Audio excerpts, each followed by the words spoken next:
We're really about living through old things and with old things and having them be a part of our lives rather than collecting them and leaving them as an object somewhere and having them no longer have meaning.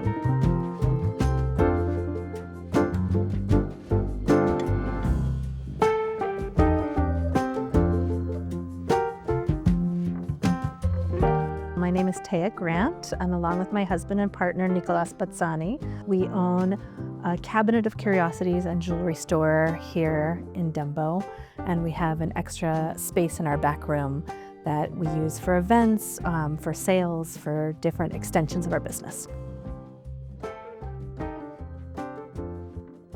Our goal when we opened this business was to have an experience where people would get to see things being made and interact with the maker and interact with the piece, to have influence on the piece being created.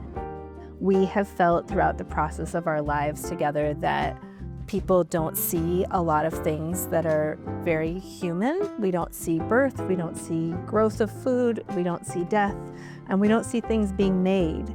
All those processes are part of life that you used to be much closer to, and we just are so far removed from that.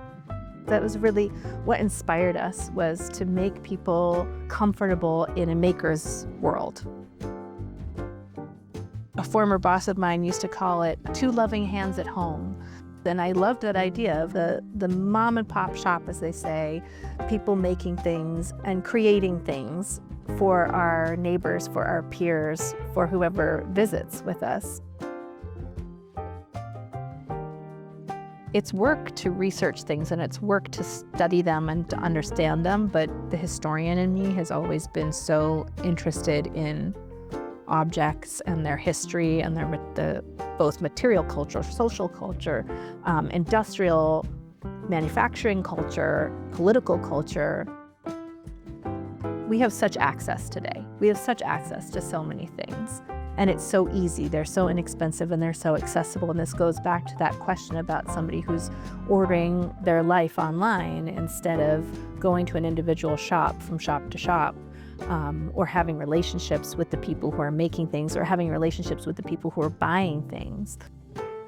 We're always trying to strike that balance with this idea of what's convenient, what we can be realistic about with our modern lifestyle, and still being able to be in touch with craft, and still being able to be in touch with artists. There is sometimes this assumption that there's perfection in handwork, that you've done it for so many years so it will be perfect and I want it to look like a machine made it. And sometimes we have to remind our customers this is not mechanic, and we are not mechanical, and we are not a computer, and that's hopefully why you come to us. You know, I'll often point out to our customers why when you're seeing somebody hand engrave something, why that's going to last longer and ultimately be more interesting than the perfection of a laser or mechanically, where you're literally tracing out shapes and they have no depth. And yes, they are perfect, but we find that things that are perfect have a coldness to them rather than the warmth of two loving hands at home.